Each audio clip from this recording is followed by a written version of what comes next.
نحمده ونصلي ونسلم على رسوله الكريم أما بعد فأعوذ بالله من الشيطان الرجيم بسم الله الرحمن الرحيم وقضى ربك ألا تعبدوا إلا إياه وبالوالدين إحسانا صدق الله العظيم وصدق رسوله النبي الكريم الأمين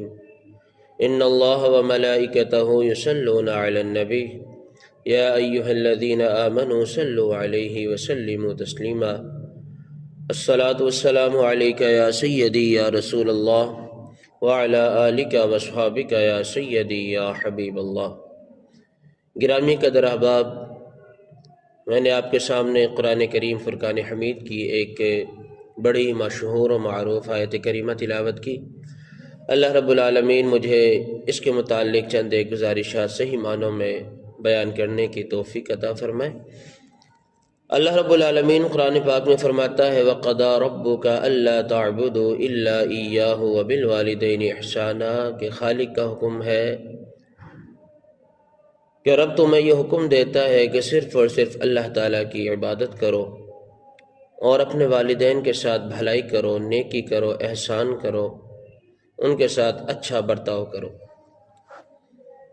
اب اس پرفتن دور کے اندر دیکھا جائے تو والدین کی جو خدمت، والدین کی عزت، والدین کا احترام، اس کا بہت فقدان ہے اور اس کی بہت ضرورت ہے، کیونکہ والدین کی خدمت کر کے بایزید بسطامی کو مقام ولایت مل گیا۔ والدین کی خدمت سے موسیٰ علیہ السلام کے دور کے اندر ایک شخص کو موسیٰ علیہ السلام کا پڑوس مل گیا۔ ایک کسائی جو گوشت بنانے والا تھا، موسیٰ علیہ السلام کا پڑوس اس کو اس وجہ سے مل گیا کہ وہ بندہ اپنے ماں کی بڑی خدمت کیا کرتا تھا۔ تو والدین کی عزت، والدین کا احترام دین اسلام کے اندر بڑی اہمیت کا حامل ہے۔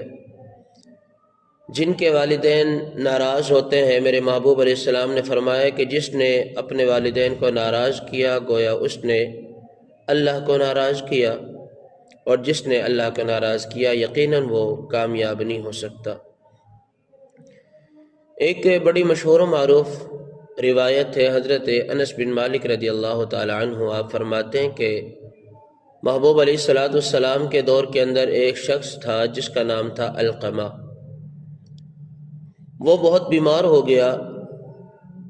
حالت نزا کے اندر تھا، سخت تکلیف کے اندر تھا کہ اس کی زبان پر کلمہ جاری نہیں ہوتا۔ تو اس کی اہلیہ کی طرف سے یہ خبر